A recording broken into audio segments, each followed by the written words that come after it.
Right, to Geordie Journos. Not my usual smiley selves, bit of a somber one, isn't it? No, I think a lot of people out there will be have mixed emotions. There'll be a lot of anger kicking around. There'll be a lot of frustration. There might be a bit of defiance. I think there's a lot of people will be dealing with this news in very different ways. But friend of the channel, Craig Hope, broke the news this morning about Alexander Isak. We've been talking quite a bit away from the camera prior to this, knowing bits of information they couldn't really talk too much about. But we knew his head had been turned. But you kind of hope it plays out the way that you want it to, and it hasn't, being brutally honest. Obviously, the football club line was stood up that I reported earlier this week. That was correct, that they're reporting you stood that up again this morning, didn't you, when you were checking in with the football club? Yes. That it was an injury. We got ahead of the curve on that one. But it was always the case, and we posed this question in the last video, does he get on the plane? And we now know he didn't get on the plane, and we don't think he's even going to meet up with the squad at any point during the 2 tours of Singapore and South Korea either, because we've had confirmation that Martin Dubravka will meet up. That was your news, wasn't it? That Martin Dubravka will meet up with a team in South Korea. Yeah, because he was left out the 30-man squad, but expect to link up for the K-League All-Stars game and Tottenham as well. And Lewis Hall went out there. That Joe Linton went out there. The training by himself this week, the Liverpool links. Now, according to Craig Hope, if you haven't seen it, I'm pretty certain if you watch this channel you would have seen it, that he is, according to that story, interested in exploring his options. It isn't an explicit want away, but I think, as with the injury thing, you've got to read between the lines a little bit, and I think it is. It's a want away.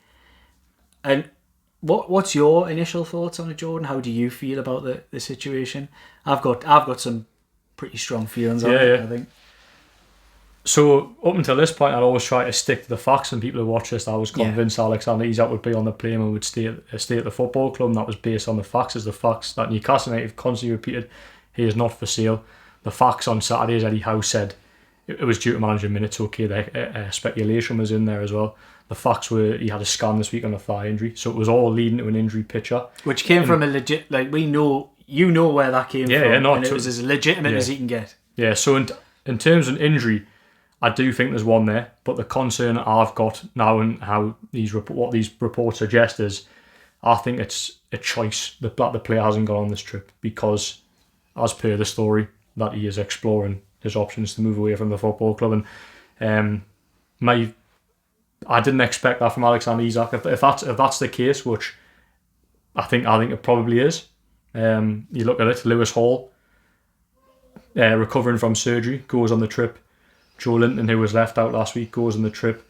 So you had players there who have, especially Lewis Hall's situation, that's a direct sort of comparison for me. Is this lad's injured? Has been injured, but he's on the plane, Alexander Isak hasn't. That's why I'm sort of thinking that's a decision that Alexander Isak that he hasn't gone on the plane. And if that's the case, I'm really disappointed with the player. I think he's let his teammates down, he's let his supporters down, and he's let Eddie Howe down, if that is the case. So that's the frustration for me. Coming on to your point though, I think you're probably on a sort of a flip side to me, which I do agree with. Yeah, we've talked. I think I'm going to come on to my point in a second, but I think we can both be right in this situation. I think both scenarios, because I think you're correct in saying that.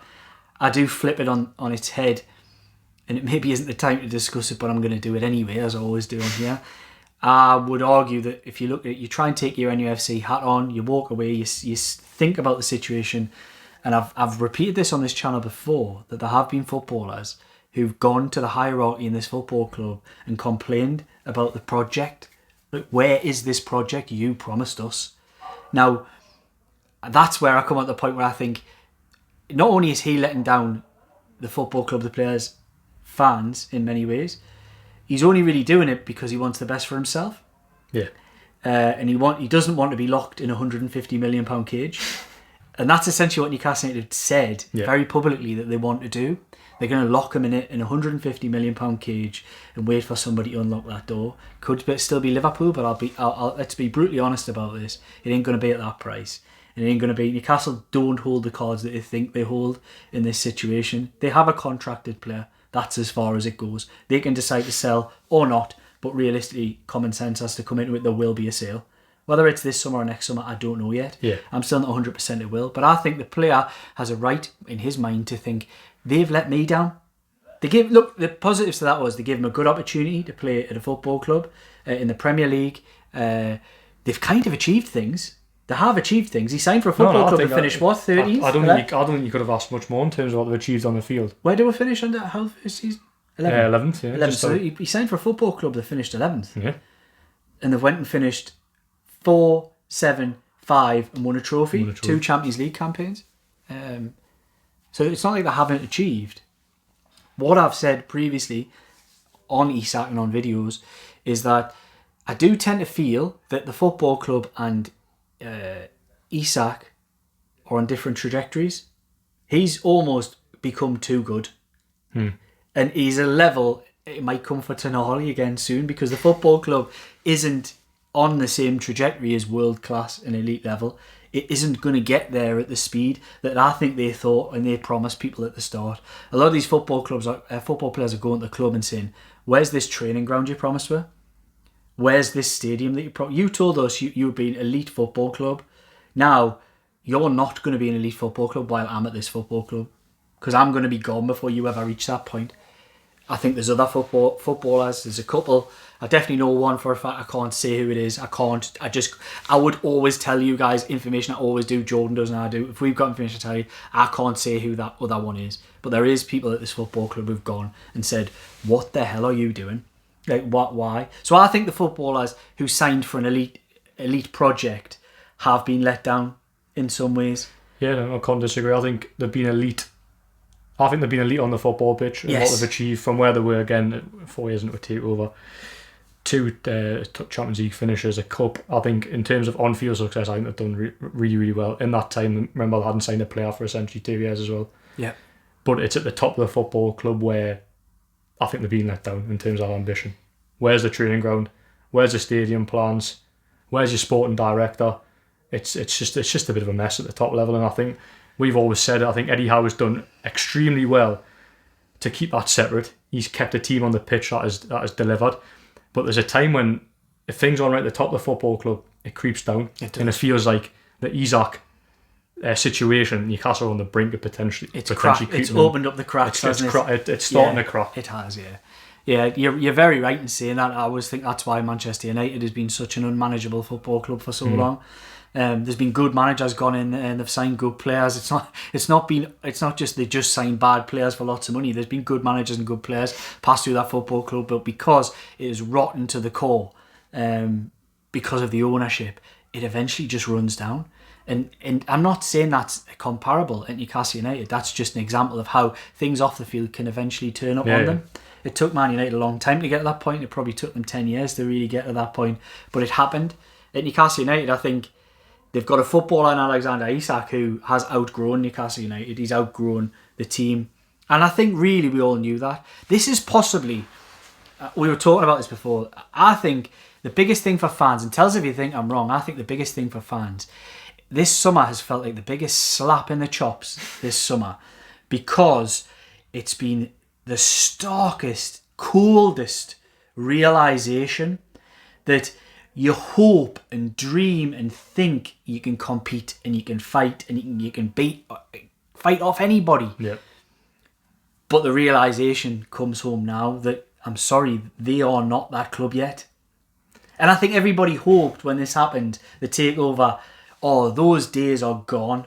The days of selling Supermarket, the days of selling Gaza, having to get rid of Andy Cole, the days of where the sharks come in and eat you up are gone. They're not gone, and they might never be gone. Yeah. And I don't think everybody thought that. And I think what this summer's just been a massive slap. It's like, get back in your place. You are not elite, and we're gonna bleep that. We're gonna show you you're not elite. I think it comes back to the PSR thing, doesn't it? PSR for me is the biggest fraud thing in football. I absolutely despise it. It is.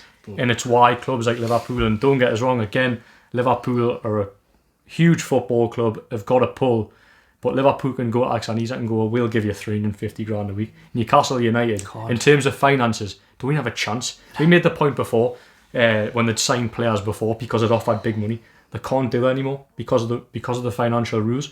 But like your Chelsea's, Liverpool's, Man United's, Manchester City's, whop the money down, we'll take your player, there you go. And that's fine, they can do it. Chelsea spent so much money, billions and billions of pounds, and we're still, today by the way, being linked with a move for Alexander Isak. Like what do you have to do?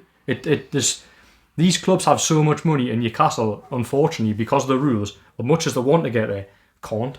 And they can't get there. And to be fair, I think have Newcastle maximised what they can do in terms of PSR by sponsorship deals, etc. I don't think they have. I think the sponsorship deals have really, really slowed down. And don't get us wrong, I think you've got to give them credit because they have grew the commercial levels, but have they grew them as quickly as they should have? I don't give them much credit. I think everybody who watches this they've taken it from a level, and they've taken up. They're probably the seventh sort of biggest club in the Premier League in terms of finances. But there's just, as we've spoken, the easy wins, the training ground sponsors, with a training kit sponsor, all that stuff. They haven't maximised that. All they've ever done for this football club is the Saudi tap-ins.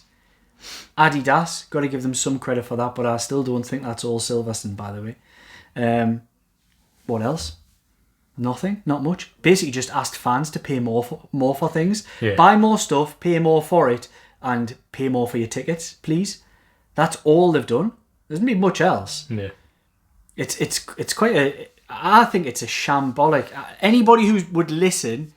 I've took some stick. We've all took some stick on this channel for criticising what behind the scenes. When if you know anything about this football club and you speak to people, and if you choose to listen rather than live with your head in the sand, if you choose to listen, anybody who's listened to us will know we've been saying this, that it's a complete mess behind the scenes. It's not, and this is the thing, comes back to the Isak situation. If you were a football club that had a solid structure, and you knew that money was then going to be spent properly, and there was a succession plan and whatever, you would think, you know what, we'll take this on the chin. Look, we're part of the hierarchy. We're kind of compete. If the bloke wants to go and win Champions Leagues, he probably isn't going to do it here. So let him go. But we'll sign with that money. We'll sign 4 other players who do the business. They've been running around with millions in their pockets this summer, and they've not been able to spend any of it. They have not had the capability to spend it because there isn't the proper people, expertise and infrastructure at the football club to do a summer properly. Yeah, It is a shambles. And do you know who this falls on?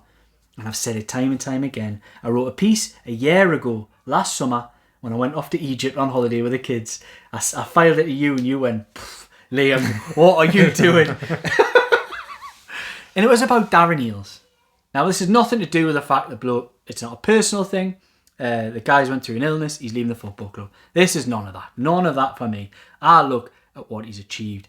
And this summer, he is the man, I always say this, the name above the door. He's the one overseeing this. They could have brought a firefighter in to help Eddie Howe do the transfers. Not Eddie Howe, Andy Howe, Steve Nixon. They could have brought expertise in to do all of that. They didn't bother. They could have had people appointments made. They could have had succession plans. They could have done anything. It's shambolic, and it's almost absenteeism. There's no leadership. I think the football club needs a reset. There has always been an identity to the way the football team plays. Eddie Howe brought that identity, and I'll be honest with you, regular watchers of this show will know I haven't always been Eddie Howe's absolute, I've critiqued him when I feel he needs critique. Yeah. He's made mistakes, and I've called him when he's made mistakes. But I tell you what, he's held this together. Totally, yeah. He's been the glue that's managed to just keep things moving. And the success of the football team with his players, the success has far outstretched anything and almost been done in spite of the stuff that's been going on behind the scenes.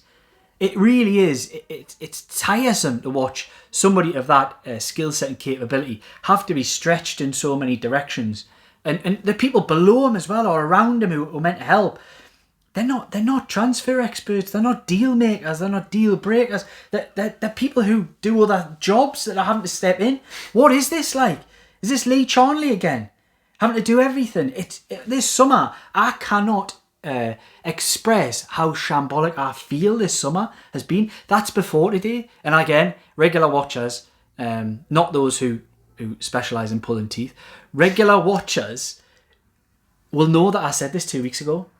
I said it 2 weeks ago that, look, we just signed Elanga, but it's not right. Things aren't good. The whole football club is a mess. They need to sort themselves out. They need to do better. If you want to be number one in this world, if you want to be number one in the Premier League, never mind the world, you're going to have to get your act together, and it is not the way things are done. They're not good enough commercially. There's got no leadership. The appointments they've made are really poor. Now it does sound like the director of football will be soon, but let's be brutally honest about this.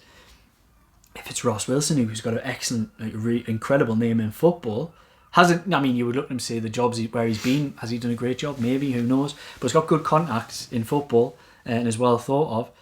But is he going to want to come in and now and put his fingerprints all over over Alexander Isak leaving? You go back to last summer when Paul Mitchell came in and was like, nah, not to deal with me, lads. Exactly. Is that your first act as a new director of football? Is to say, I sign the papers that gets rid of one of the players that held Newcastle United fans' dreams, the man who scored the winner in the first domestic trophy in 70 years, like the hero, who only wants to go because the football club is not matching his ambitions.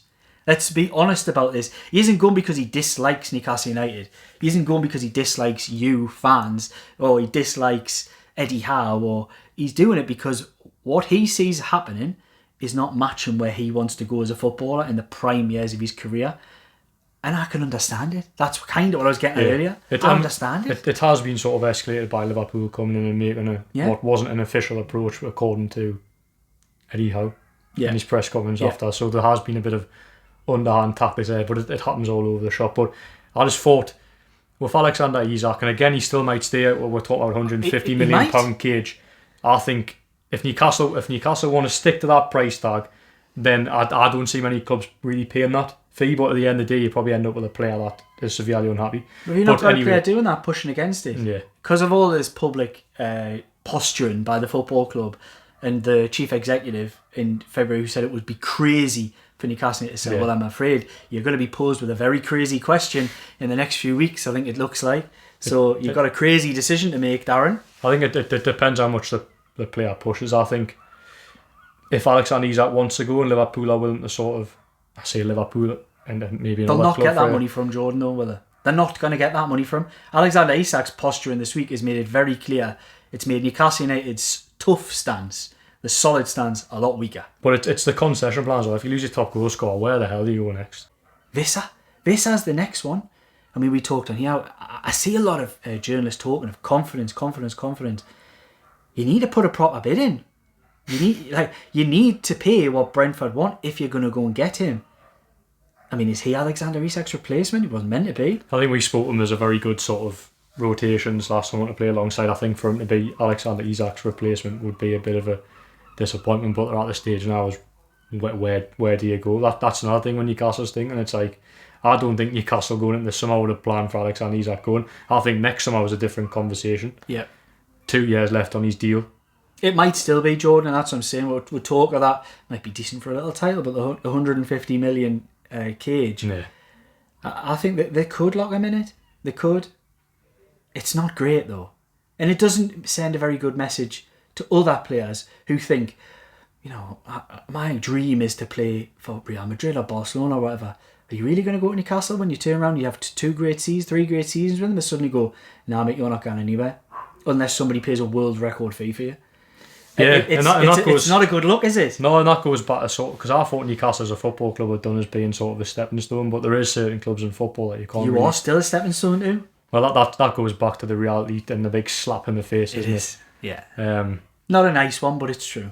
No, I still think Newcastle got to weigh it up. Do you keep a player that's unhappy, or do you sort of meet in the middle, if you like, and do a deal? And I think what they decide, I'm not too sure. Again, I think there's 5 weeks left of the transfer window to then go, right, well, we'll sell Alexander Isak and we go out and sign a replacement, and you go out and sign other players. They've signed one player in 2 years. So, based on that, no disrespect, I have little confidence that they would do the business in the final 5 weeks of the transfer window. if it's all Alexander Isak. They've literally just finished the Champions League. They've got a Champions League campaign ahead of them, and they're going to go into the season in an absolute mess. And that for me is just so disappointing. And as you said, it's just a big reality check. So where do they go next? There's talks of Isak from Brentford. Brentford want £40 million for him. They want £40 million. They don't want £25 million. They don't want £30 million. They want 40. Now, for me, not my money, is it?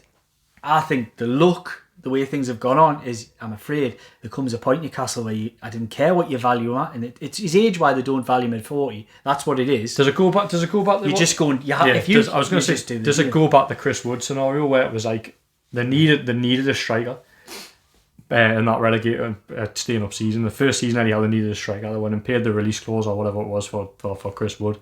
He was there for a year, served the purpose. Do you go and slap the money down for Isak and you see him as a sort of a year signing, and then you go out and sign your Isak replacement next year? It's very, very short term thinking, and it's not ideal. But that's just the scenario if he was to leave. And I don't know. As I say, I don't know what the right answer is. I don't know if you do keep him against his will, if you like. That's where you want to put it, or you do bite the bullet and just go, look, we'll sell him. We'll look to replace him, bring players in to replace him. But it's such a hard task. 5 weeks left the window, man. It couldn't be done. No, I couldn't. That's the thing. The speed at which they work, the problems which they've had in the market, even doubling and trebling the amount of money in their pockets to go and spend this summer. Newcastle do not put their squad in any way, shape or form in a reasonable place ahead of next season if they let Alexander Isak go. And that's a decision they're going to have to take. They'll probably never get as much money for Alexander Isak this summer as what they would next or whatever. They won't get the same amount of money. Yeah. There's been players done it before. I mean, Harry Kane wanted to get away from Tottenham for a good few years, and they managed to get through and get by. He had connections there. I think remember back to people like Cristiano Ronaldo chucking the toys at the pram at Man United. Wayne Rooney did it as well. I mean, but they're clubs that are consistently at the top winning things. It's hard. It's hard for clubs like Newcastle United to keep players and keep them happy and keep them scoring and keep them doing well. Would you be more receptive to Isak going if it wasn't a fellow Premier League club? Because I think yes, that would be. Yeah, I think that's fair. Yeah, and that's actually I'll ask you about that because there's Newcastle fans I've seen on Twitter saying, well, never mind Liverpool selling Al Hilal for 200 million, but there's a key point here and I want you to explain it. The way it works is sort of the on the books, it's pretty much null, isn't it? Yeah. It would be any profit on that deal would just be wiped because it's a associated parties deal. Associated football clubs, whatever, the same ownership model, it would just be wiped. So it wouldn't really favour them on their books at all. Not in UEFA's eyes anyway. I mean, you get a little fine off UEFA. I think they're due a couple anyway. Yeah. Especially that it's. Yeah, I think they're due a couple. I feel I got one, didn't they? Next year, and it'll go on as well. I think they'll be due a few. I don't know the ins and outs of that one, but I think I'm led to believe they're due quite a few fines. Yeah. Which is just through the revenue and it is, yeah. It's ratios and rules and all sorts. But I don't know. What would I do? I don't know. I think it's a tough one. We're being a bit round the houses on this one because we're sort of trying to process with the news ourselves. Like as I say, we're journalists and we cover this club, but it's from the sort of fan perspective, it's a bitter pill to swallow and not one I was really expecting. If I'm being brutally honest, I didn't expect the public nature of this. I didn't expect Alexander Isak to essentially push for a move. I didn't expect that. I thought he would have been a player that would have carried on, and if a deal happened, the deal happened, but it hasn't quite worked out that way. He's not on the plane to Asia, which again I think is a big disappointment, and how this plays out in the next couple of weeks is it's going to be uncomfortable, which it's just felt like an uncomfortable summer. And it shouldn't have been that way. That's my biggest frustration. They finished the season on a high, finishing in the Champions League. Darren Eales just talking in this sort of March about not having a gun to the head, and all of a sudden it's turned out to be potentially could be one of the worst summers I've actually had under the PIF ownership. So yeah, disappointing. It certainly is. But life goes on and we'll still be here talking about all things Newcastle United. I'm sure we'll be doing another video very soon. I think there's lots of legs in this, but I think there's an unhappy footballer there who might be carrying a bit of an injury, but I think it's a long shot to say it's a that's why he's missed this trip. I think that's fair to say. But we knew that when we got that news on Tuesday, didn't we? But Didn't want. I was trying to stick to what I'd sort of. we stick to facts, isn't that? Those were the facts we had at that moment in time. Disappointing. It's been a disappointment. It has. It's just since last week, since the Liverpool interest first came about, it's just been mental, and I just think that's a start. Yeah, I don't think this goes Doesn't anywhere. go anywhere exactly. So, I know I was always looking forward to summer being busy reporting on transfers, and Been a disaster. it has been. And I think I said that 2 weeks ago. It was just when you guys were at Celtic at the weekend. I texted you straight after. I said I think the die is cast, and this summer it doesn't get any better from here. And they're essentially run out of time as well. yes, and That's the big issue. I think sell Isak or keep Isak. I don't think there's going to be a lot of incomings either. I think they're really struggling, and they're not the type to just go and sign players. No. They'll only sign ones they think are worth signing, and they'll not take risks. And I think it's a depressing situation.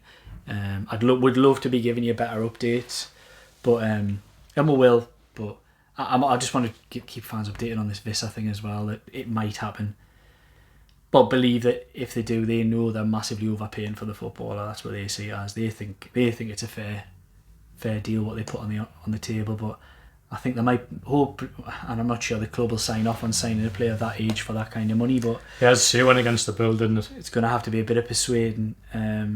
But I see other outlets reporting that it's going to happen, it's definitely, and there's going to be a conclusion, but I've heard all that before. It's not kind of what I've heard. What I've heard is I don't think it might happen, but if it happens, it's not the convincing move that everybody thinks it is.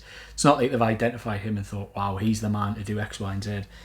He's a man very far down the list. It doesn't mean I don't think he's a good player. No, but But he's not Alexander Isak, is he? No.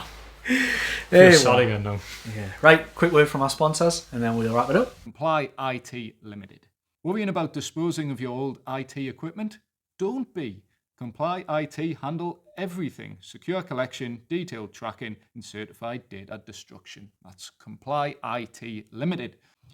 Four Rivers Financial Planning offer holistic financial advice for all stages of life, ensuring your plan remains robust and adaptable in the ever-changing world we live in. Right, this was your Geordie Journals. Wasn't the kind of positive update you wanted, but it's an update. No, I don't think it's been a good video from us actually. No, I don't think it has. We're all over the shop, aren't we? Apologies, we're all over the shop. But we'll get that out. We'll get. Let me know your thoughts.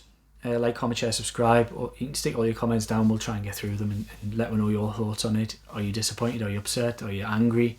Are you thinking get him gone? Are you thinking I hope he stays? Let me know your thoughts. It'll all play out whether you think it's good, bad, or indifferent anyway. But whatever happens, it has not been a good summer. And I don't think it's going to get any better. Even that sounds really sad. There is hope. Well, you always said, well, there's time, there's hope. But there is, and there is time's running that. out. But it doesn't sound good. They've got a lot to do in a short amount of time. It doesn't sound like they're doing it either. Yeah. Being brutally honest. Not for want to try, but it doesn't sound like they're going to do they're not going to fill the slots they hoped they would have filled at the start of summer. So here we are, another transfer disappointment for Newcastle United. He's been Jordan, I've been Liam. We're about I think we need a pint or something. We're not going to, are we? Football. Run it off. Football. Run the anger off. Back to the water dome, play football. Right. Good night, good evening, good morning, wherever you are. This was the Geordie Journals, and hopefully next time we see you, it might be a bit of a less somber update. I can't promise that.